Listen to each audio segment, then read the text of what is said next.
رضا کا اہتمام کرنے والے اس دنیا سے چلے گئے، تمام کی بخشش فرما، تمام کے کبیر و صغیر گناہوں سے درگزر فرما۔ کریم اللہ محمد و آل محمد کی عزت و عظمت کے صدقے میں تمام کی قبول کو انوار آل محمد سے روشن فرما۔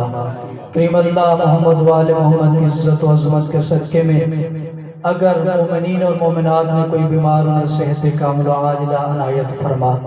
کریم اللہ عزت محمد و آل محمد کی عزت و آل اہل بیت علیہم السلام کے صدقے میں حج و زیارات سے مشرف فرما، زیارات مقدسہ کی حفاظت فرما، یوسف زہرا کے ظہور میں تعجیل فرما، امام زمانہ کے صدقے میں ہماری دعاؤں کو اپنی بارگاہ میں قبول و مقبول فرما۔ دعاؤں کو قبولیت تک پہنچائیں، سہارا درود کا لیں بآواز بلند تر صلوات۔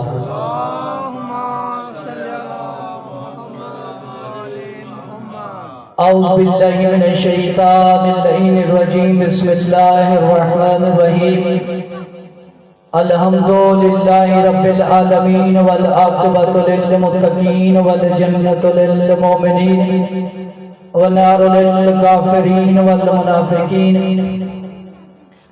الصلاة والسلام علی صاحب دین والاسلام والحل الحرام والرکن والامکام والصلاة والصیام والسجود والقیام والشریعت والاحکام والحجت والبرہان والمحبت والعرفان والحق والبیان والکتاب والقرآن، سیدنا و نبینا و شفیع ذنوبنا و طبیب قلوبنا جد الحسن والحسن بالقاسم محمد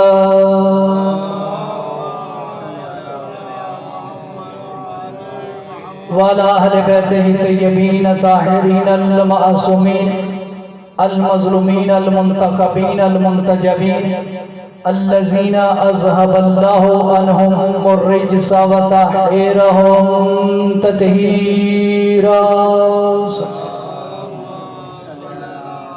ولعنة الله على منكر فضائلهم ومصائبهم وشجاعتهم وولایتهم، على لعنة الله على اعدائهم اجمعین۔ میں سے ایک آیت مبارکہ کی تلاوت کرنے کا شرف حاصل کیا ہے، جس میں اللہ رب العزت ارشاد فرما رہا ہے، بے شک میں نے تمام ادیان میں سے دین اسلام کو پسند کیا، میں نے تمام دین میں سے جس دین کا میں نے چناؤ کیا اس کا نام دین اسلام ہے۔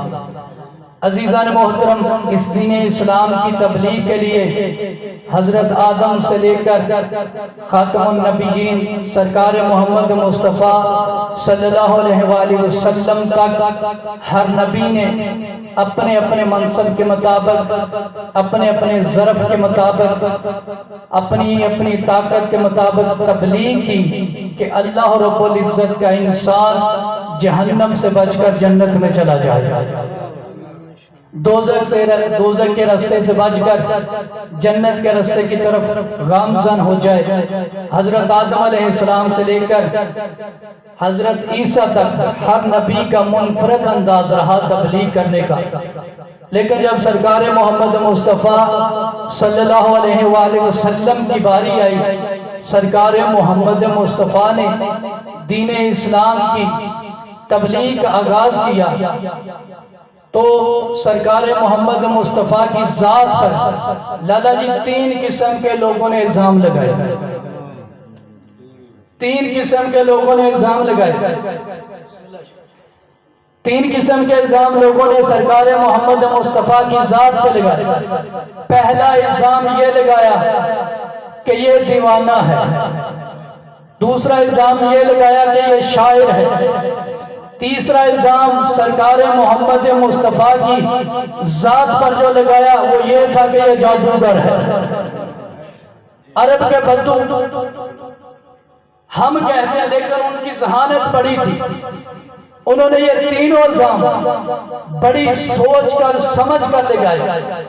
آخر یہ تین الزام کیوں لگائے؟ وہ جانتے تھے سرکار محمد مصطفیٰ کو جادوگر کیوں کہا کہ سرکار محمد مصطفیٰ سے عورتیں دور بھاگیں، اور شاعر کہا تاکہ سرکار محمد مصطفیٰ سے مرد دور بھاگیں، اور دیوانہ کہا تاکہ عرب کے بچے سرکار محمد مصطفیٰ کو پتھر مارے۔ یہ تھا انتظام عرب کے لوگوں کا، اور سرکار محمد مصطفیٰ کی شان پر، سرکار محمد مصطفیٰ کی ذات پر شان میں کمی کرنے کے لیے جب لوگوں نے 3 قسم کے الزام لگائے، اللہ نے کہا میرے حبیب پریشانی کی ضرورت نہیں ہے، میں بھی 3 قسم کے بندوں سے تمہاری حفاظت کا ذمہ دار ہوں، میں بھی 3 قسم کے بندوں کو تمہاری ذمہ داری پر سونپ دوں گا، انہیں ذمہ داری تمہاری۔ ان میں سے جو پہلا الزام لگایا تھا، سرکار محمد مصطفیٰ کو جادوگر کہا تھا، پروردگار نے کہا عورتوں سے پریشان ہونے کی ضرورت نہیں ہے، عورتوں سے حفاظت کے لیے میں جناب خدیجہ کو بھیج دوں گا۔ تھوڑا تھوڑا ساتھ سفر کرتے آئیے گا۔ عورتوں سے بچنے کی ضرورت نہیں، ان سے حفاظت کے لیے میں جناب خدیجہ کو بھیج دوں گا، اور عرب کے جو لوگ ہیں ان سے بچانے کے لیے میں جناب ابو طالب کو بھیج دوں گا، اور بچوں سے بھی پھر ڈرنے کی ضرورت نہیں ہے، بچوں سے تمہاری حفاظت کے لیے میں علی کو بھیج دوں گا، میں 3 ہستیوں کو تمہاری حفاظت پر مامور کر دوں گا۔ اور پھر ان 3 ہستیوں نے کیسے سرکار محمد مصطفیٰ کی حفاظت کی آپ بخوبی واقف ہیں۔